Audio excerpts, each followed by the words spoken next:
우리는 보통 우리의 기도가 성취되는 이 좋은 날이 오게 되면 하나님을 크게 찬양하게 됩니다. 하나님이 이를 이루셨구나 이렇게 찬양하지만 원치 않는 나쁜 날이 우리에게 닥치게 되면 어제 드렸던 감사가 그리고 어제 드렸던 아멘이라는 고백들이요 온데간데 없어지고요, 하나님 정말 계신 거 맞으세요?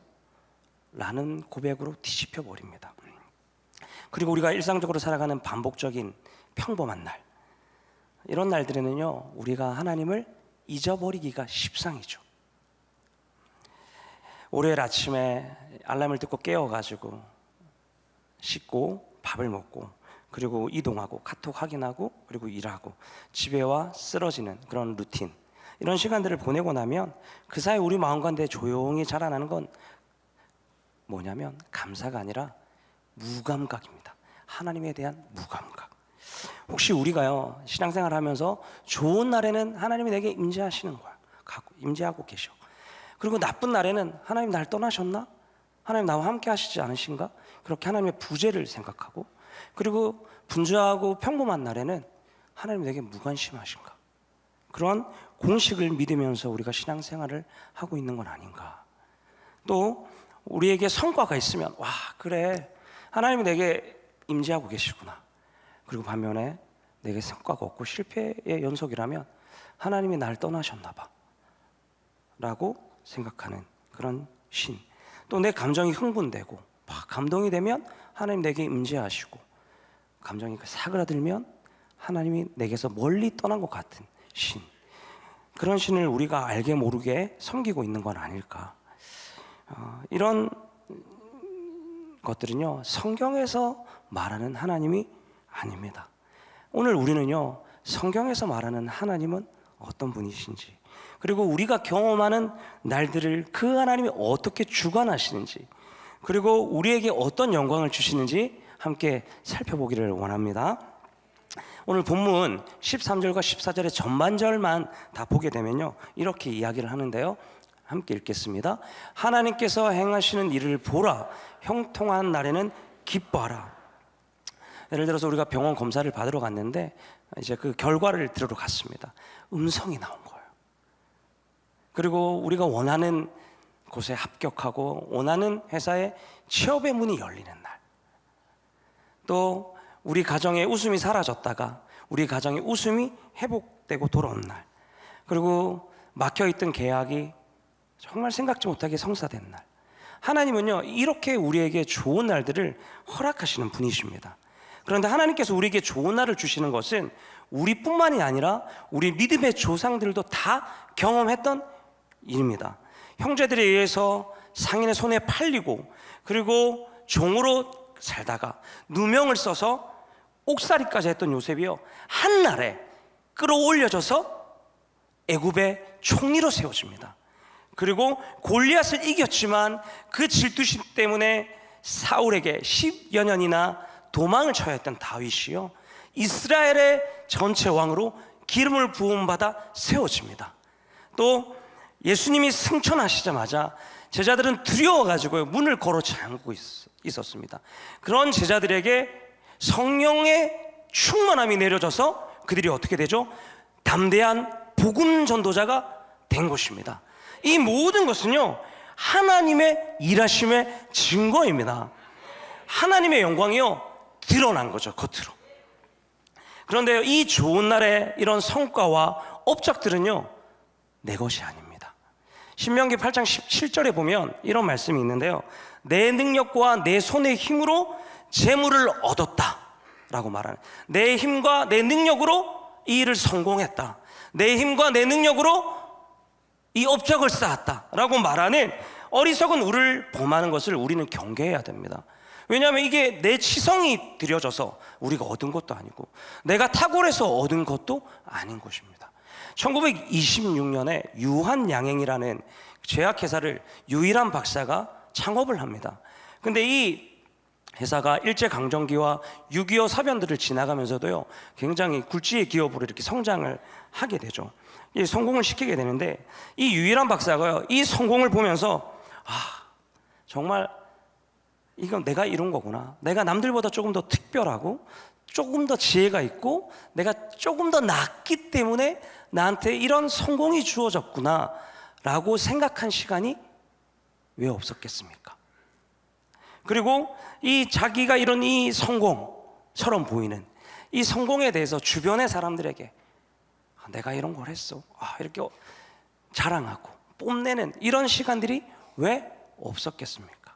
그런데 이 회사를 운영해 나가면서 이 유에란 박사가 도저히 성사가 되지 않을 것 같은 앞이 보이지 않는 계약 앞에서 아무래도 되지 않는데 갑자기 막혔던 계약이 성사가 되고, 그리고 아무리 이야기를 해도 설득이 되지 않고 변화가 되지 않는 사람이 갑자기 하루아침에 설득이 되고, 그리고 법적인 규제와 제한 때문에 진행이 안 되던 사업이 갑자기 이 법의 장벽이 낮아지면서 시원하게 열리는 이런 상황들을 경험하면서 유에란 박사는 무엇을 느꼈겠습니까?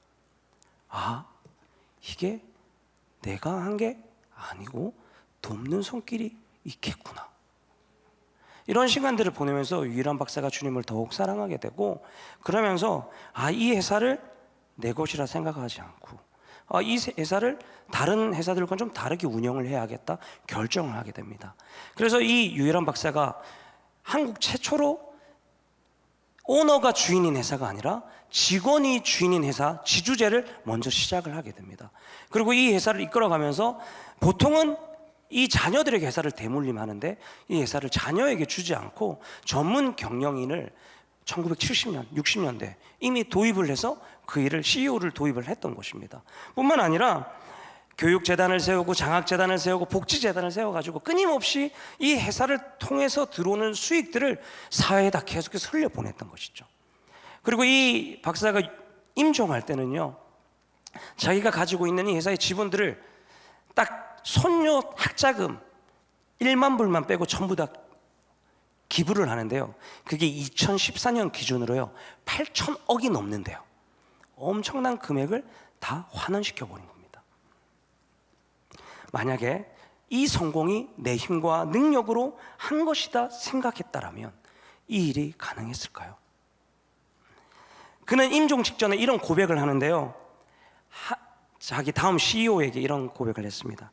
하나님이 맡겨주신 것을 관리하는 청지기로서 아직 나는 할 일이 남아있다. 하나님이 맡겨주셨다라는 거예요. 이게 내 것이라고 고백했더라면 할 수 있는 고백일까? 그러니까 이 좋은 날, 그의 형통한 날은 내가 이룬 게 아니라 하나님께서 하신 것을 알았던 것입니다. 사랑하는 여러분, 좋은 날은요 우리를 부욕해 하시는 하나님의 의지의 결과요, 은혜의 결과입니다. 주님은요 우리에게 이 기쁨을 우리에게 주시는데, 그럼 우리는 어떻게 반응해야 되냐면 감사로 반응해야 되는 것입니다. 하나님은 이처럼 우리 인생에 계속해서 개입하셔가지고 영광과 존귀를 만들어 가십니다. 그러면 우리는 끊임없이 하나님 앞에 감사로 고백해야 되는 것이죠. 지금도 이 일을 쉬지 않고 우리 가운데 일하시는 그 주님을 찬양합니다. 할렐루야, 아멘. 그런데 문제는요, 우리에게 이렇게 좋은 날, 우리 인생에는 이렇게 좋은 날만 있는 게 아닙니다.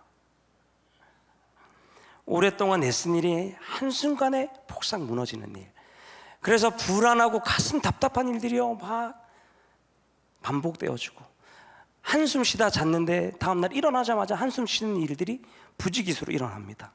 그리고 몸이 말을 듣지 않고, 그러면서 검사 결과를 들었는데 내가 예상한 것과 다른 결과가 나오는 거예요. 그리고 교회 안에서, 그리고 일터에서 오해와 갈등이 생겨가지고 관계가 찢어지고 이런 일들이 생기죠. 그때 우리는 하나님께 묻습니다. 하나님, 도대체 어디 계십니까? 계시기는 한 겁니까? 왜 날 이렇게 버려두시는 거예요? 그런데요, 성경은요 이렇게 수치스럽고 어두운 날들을요 숨기지 않습니다. 사사시대가 어떤 시대였습니까? 거룩하고 정결한 하나님의 사람들이 막 멋지게 활동한 시대가 아니죠. 그 시대는 각기 자기의 소견에 옳은 대로 행동했던 시대입니다. 그래서 이방 민족들이 반복해서 압제했던 시대죠. 게다가 그 시대는 하나님의 말씀이 들리지 않았고 이상이 보이지 않았던 시대입니다. 더 큰 문제는 하나님의 사람이었던 엘리 제사장마저도 영적으로 어두웠던 때입니다. 하나님의 음성도 들리지 않았고 하나님은 보이지 않았습니다. 참 슬프고 두렵고 어두운 현실이죠. 그런데 성경이 이렇게 증언하는데요, 사무엘상 3장 3절을 함께 읽어보겠습니다. 하나님의 등불은 아직 꺼지지 아니하였으며 사무엘은 하나님의 궤에 있는 여호와의 전 안에 누웠더니, 어두운 때였습니다. 불안하고 희미한 때였는데 이 어두운 때에 하나님께서요 소년 사무엘을 조용히 준비하고 계셨던 것입니다. 보이지 않으시니까 하나님 부재하신 줄 알았는데, 영적으로 어두우니까 하나님이 우리를 떠나신 줄 알았는데, 하나님이 여전히 이스라엘 가운데 계시고 등불을 켜고 계셨던 것입니다. 사사시대에요, 하나님은 이 한 사람만 준비하신 게 아닙니다. 남편도 잃고 모든 것을 잃었던 이방 여인, 모압 여인 룻을 아십니까? 그 룻이요, 그 낮아진 자리에서 누구를 만나죠? 보아스를 만나서 보아스와 함께 오벳을 낳고, 오벳은 이새를 낳고, 이새는 다윗으로 이어지는 것입니다. 그리고 이 다윗은 그리스도의 길을 여는 촛불이 되는 것이죠. 그리고 아무것도 없는 자리에서 이 룻을 통해서 메시아의 길이 열린 것입니다. 그러니까 하나님의 일하심은요 감추어진 듯하고 보이지 않아도요 쉬지 않고 작동되고 있는 것입니다. 또 하나님은요 끊임없이 자기를 배반하고 돌아서고 막 말 듣지 않는 이 이스라엘 향해서요 하나님은 어떤 결정을 내리시냐면, 구약의 말라기 이후에 400년 동안, 신약이 오기 전까지, 신약 시대가 오기 전까지 400년 동안 하나님의 사람 선지자를 보내지 않으십니다. 하나님이 침묵하신 거죠. 그래서 이 하나님이 침묵했던 이 시기를 우리는 중간기라고 부르는데, 하나님께 버림받은 것 같으니까 암흑기라고도 부르는 시대입니다. 그런데 이 시간은요 절대로 버려진 시간이 아니었습니다. 왜냐하면 하나님께서 때가 차서 그 아들을 보내실 때까지 뭘 하고 계셨냐? 무대를 준비하고 계셨던 것입니다. 이 기간에 어떤 일이 일어났냐면, 언어가 다 달랐는데 헬라어를 세계 공용어로 만드셔가지고 복음을 전할 수 있는 길을 여셨던 것입니다. 그리고 뿐만 아니라 성경도 히브리어에서 헬라어로 번역을 시켰던 거예요, 이 기간에. 그리고 하나님께서 이 로마 제국을 통해서 수많은 도로들을 깔았는데, 그리고 치안을 준비시켜 주셨는데, 이 일로 인해서 그 도로와 치안이 준비되어졌기 때문에 이것이 사도들의 복음의 길이 되었던 것입니다. 뿐만 아니라 이를 통해서 서신서가 교회와 교회 사회를 오고 가며 할 수 있는 길이 되었던 것이죠. 그러니까 우리가 암흑기라고 부르는 때조차도요 하나님은 언어와 성경을 준비하셨고 길과 질서를 준비하고 계셨던 것입니다. 그러니까 하나님의 침묵은요 하나님이 우리를 떠나신 게 아니라요 또 다른 하나님의 일하심이라는 것입니다. 자, 오늘 본문이 이렇게 이야기합니다. 우리 14절 전반절을 함께 읽어보겠습니다.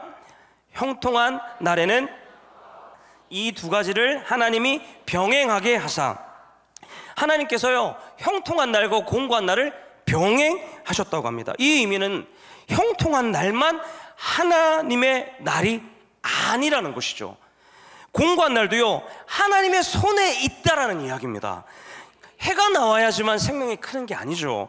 비가 와도 생명이 크고 바람이 불어도 생명이 큽니다. 겨울은요 손해보는 계절이 아니라 오히려 단단해지는 시간입니다. 그러니까 이 공고한 날은요 하나님의 영광이 가려진 것 같죠. 맞습니다. 하지만 아닙니다. 패배와 눈물과 한숨이요 때로는 우리의 결론 같은, 우리 인생의 결론 같지만 아닙니다. 하나님의 주권과 하나님의 영광이요 이 공고한 날에는 다르게 드러나는 날이라는 것입니다. 다르게. 자, 그런데도 우리는 묻습니다. 하나님, 왜 나를 이 가정에 버려두셨습니까? 왜 나를 이 형편에 버려두셨습니까? 왜 나를 이런 기질에 버려두셨습니까? 왜 하나님 내게는 이런 건강을 주셨습니까? 라고 하나님께 이야기하죠. 그때 하나님이 우리에게 말씀하십니다. 우리 본문 14절 하반절을 함께 읽어보겠습니다. 사람이 그의 장래일을 능히 헤아리 알지 못하게 하셨느니라. 이 말은 무슨 말이냐면 그저 미래를 모르게 만들었다라는 이야기가 아니라 미래를 얄팍한 내 손으로 통제하려는 그 힘을 내려놓고 하나님께만 의존하는 것을 배우라는 얘기입니다. 주님께서요, 베드로에게 그 공고의 자리에서 물으십니다. 베드로야, 네가 나를 사랑하느냐? 라고 물으시는 이 얘기가 하나님께서 예수님께서 베드로에게, 야 베드로야, 너 내가 얘기했잖아, 너 실패한다고 얘기했잖아, 그러니까 더 열심히 해야 될 거 아니야. 그렇게 해서 성공할 수 있겠어? 더 이렇게 너를 쪼아야 돼, 다그쳐야 되는 거야. 열심히 해야 돼. 그래야지 실패하지 않는 거야. 그렇게 해가지고 되겠냐라고 그에게 성과를 다그치는 질문이 아니죠. 예수님께서 네가 나를 사랑하느냐, 이 얘기는 베드로야, 넘어져도 괜찮다, 어려워해도 괜찮아, 여러 가지 공고함 속에서 네가 가슴 아파해도 괜찮아. 그런데 네가 나 사랑하는 거 포기하지 않겠니? 네가 내 안에 거하는 거 아무리 어렵고 넘어지고 해도 포기하지 않겠니? 라고 말씀하시는 이야기인 것입니다. 사도 바울은요, 이것을 이렇게 이야기를 하는데요, 로마서 5장에 보면요, 우리가 하나님의 의를 잊고 하나님의 영광을 즐거워한다라고 이야기를 합니다. 그런데 그 영광만 즐거워하는 게 아니라 환난 중에도 즐거워한다라고 이야기하고 있습니다. 그리고 로마서 5장 3절 하반절부터 5절에는 이렇게 이야기를 하는데요, 우리가 함께 읽어보겠습니다. 환난은 인내를 우리에게 주신 성령으로 말미암아 하나님의 사랑이 우리 마음에 부은 바 됨이니. 아멘. 사랑하는 여러분, 성도는요, 좋은 날에만 하나님의 영광을 경험하는 사람들이 아닙니다. 성도는요, 길이 구부러져도요, 영광이 우리 안에서 체질이 되어가는 사람인 것입니다. 이 말씀이 이야기를 하고 있는 거예요. 무슨 말이냐면, 영광이 우리에게 사라지지 않고 공고한 날에 그 영광이 우리 속에서 자라간다는 얘기입니다. 원망이요, 기도로 바뀌고요, 당황이요, 인내가 되고 연단이 되어져서 자포자기하고 싶은 충동, 체념하고 싶은 충동이 소망으로 변화된다는 얘기인 것입니다. 사랑하는 여러분, 그래서요, 주어진 환경이 우리에게 하나님의 영광을 잠시 가릴 수 있습니다. 하지만 그 영광은 사라진 게 아니고요, 오히려 우리 삶 속에서 자라가는 것입니다. 자라가는 거예요. 그래서 공고한 날은요, 우리의 신앙의 깊이와 넓이와 높이를 얼마나 풍성하게 하는 시간인지 모릅니다. 그러니까 그 어떤 것도요, 그 무엇도요, 우리를 아름답게 자라가게 하시는 하나님의 그 사랑의 의지를요, 꺾을 수 없다는 것입니다. 방해할 수 없는 것입니다. 사랑하는 여러분, 형통한 날에는요, 환경에서 하나님의 그 영광이 드러나지만, 공고한 날은요, 우리 삶 속에서 그 영광이 체질화되어져 가는 것입니다. 원망하던 사람이 기도하기 시작하고, 당황하고 어려워하던 사람이 인내하고 연단되어지기 시작하고, 안 되겠다 자포자기하고 체념하던 사람이 소망 가운데 의연하게 걸어가기 시작하는 이 체질화가 우리 가운데 열매 맺힌다라는 것입니다. 그러니까요, 이 공고한 날도 하나님의 영광이 풍성해지는 시간입니다. 아멘. 아멘. 그런데 하나님의 일하심은요, 형통한 날과 공고한 날이라는 어떤 특별한 날에만 있지 않습니다. 잠에서 깨어가지고 세수하고 밥 먹고 등교하고 학교하고 출근하고 퇴근하고 이런 반복적이고 지루한 일상 속에서도요, 하나님은 일하고 계십니다. 그런 일상은요, 박수소리가 멎습니다. 우리가 특별한 날에 받는 박수소리가 없어지고, 그리고 우리의 감정이 식는 그런 시간들이죠. 이런 평범한 날들은요, 우리의 삶과 신앙에 있어서요, 부패한 우리의 본색을 드러내기 참 쉽습니다.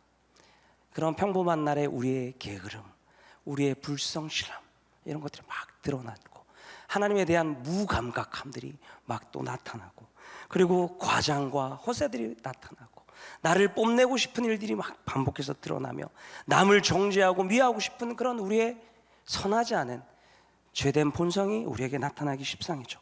하지만 하나님은요, 그 틈 사이로 하나님께서 우리에게 진실함과 그리고 절제와 충성과 이런 하나님의 성품됨을요, 우리에게 심으셔가지고 계속해서 우리를 다듬어 가는 시간이 그 지루하고 평범한 날이라는 것입니다. 그러니까요, 즉 이 평범한 날도요, 하나님의 영광은 진행 중인 것입니다. 예수님도요, 몫으로 나사렛에서 평범하게 30년을 지내셨습니다. 그 기간 동안 지혜와 키가 자랐죠. 그 숨은 날들의 신실함이 결국 예수님을 하나님의 아들로 드러냈죠. 우리도 마찬가지입니다. 평범한 그 날의 그 신실함이요, 우리를 하나님의 형상으로 빚어갈 것입니다.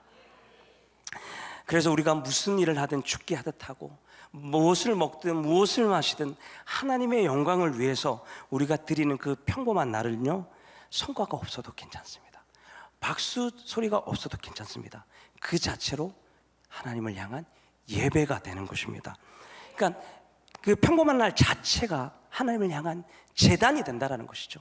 우리가 매주 하는 이 교회 와서 하는 봉사도 마찬가지입니다. 성가대하고 교사하고, 그리고 우리 장로님들 재정부 섬기시고, 그리고 식당 봉사하고 주차 봉사하고 안내하고 새가족 섬김하는 이런 것들 다 마찬가지입니다. 우리가 이런 봉사들을 하다 보면 어떤 봉사들은 이 예배 안에서 은혜 가운데 할 수 있지만, 어떤 봉사들은요, 주차 봉사 어떻습니까?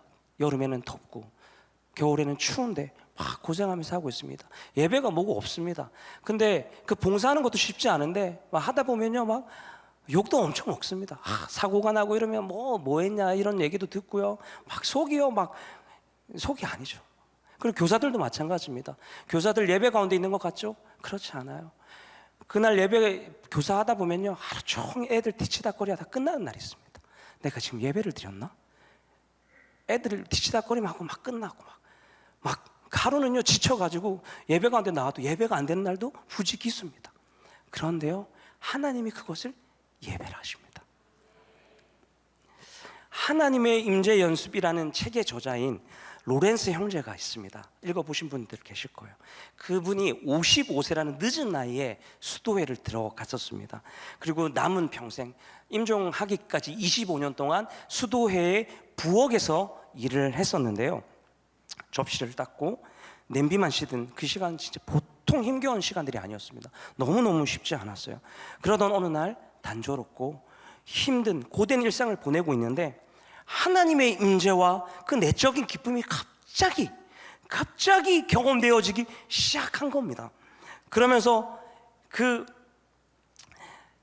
고되고 분주하기만 한 그 부엌 일이 이 로렌스 형제에게 어떻게 여겨지기 시작했냐면, 이 부엌 일이 내가 성전에서 기도하는 시간과 다르지 않구나 라는 것을 깨닫기 시작한 것입니다.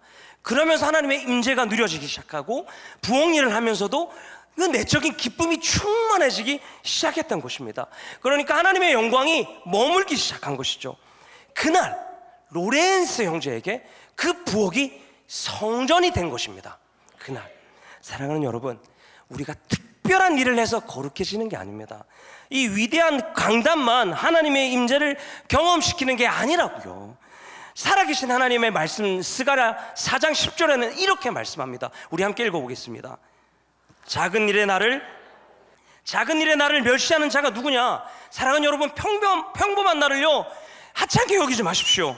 부흥회, 수련회 이런 시간만 하나님의 임재의 날이라고, 하나님의 임재를 경험하는 날이라고 제한해서는 안 된다는 것입니다. 특별한 예배팀이 와야 돼, 특별한 인도자가 와야 돼, 특별한 설교자가 와야지 내가 임재를 경험할 수 있다라고 이야기하는 어리석음 가운데도 빠져서는 안 되는 것이죠. 우리가 죽게 하듯 하는 출근과 업무, 그리고 등교와 학업, 그리고 집안일은요 지금 우리가 살고 있는 것 자체로 하나님의 영광입니다. 이것을 하나님은 예배로 받으시는 것이죠. 그래서 하나님의 영광이 머무는 것입니다. 평범하고 분주한 우리의 일상도요 성전되게 하신 그 주님, 우리 그 주님을 찬양하십시다. 사랑하는 여러분, 좋은 날의 열매는, 좋은 날의 영광은요 절대로 내 실적이 아닙니다. 우리를 향한 하나님의 사랑의 의지인 것. 형통한 날은요 그래서 우리가 자랑할 게 아니에요. 감사가 터져 나와야 되고요, 그리고 우리가 만약에 이걸 감사로 드리지 않잖아요, 그러면 우리의 마음이 금세 우상화되어 갑니다. 다른 것들을 섬기기 시작하는.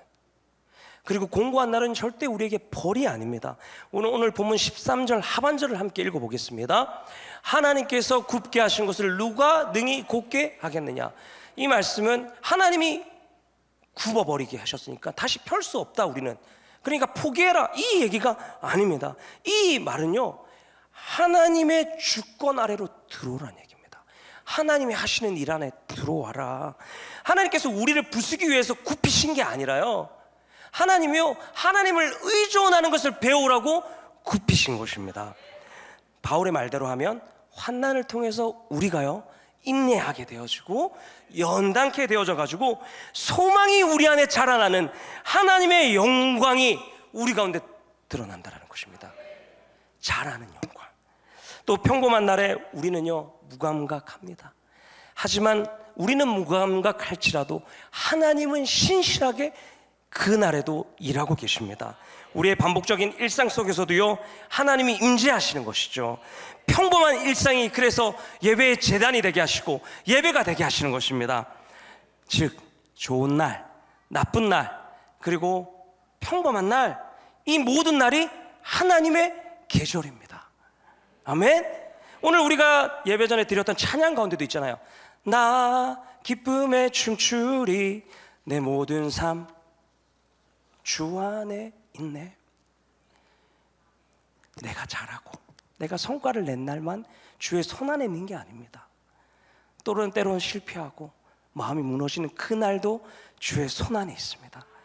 지루하고 하나님이 무감각해지는 그런 평범한 날도 주의 손 안에 있습니다. 이것을 무엇이 보장하는 줄 아십니까? 십자가가 이것을 보장하는 것입니다.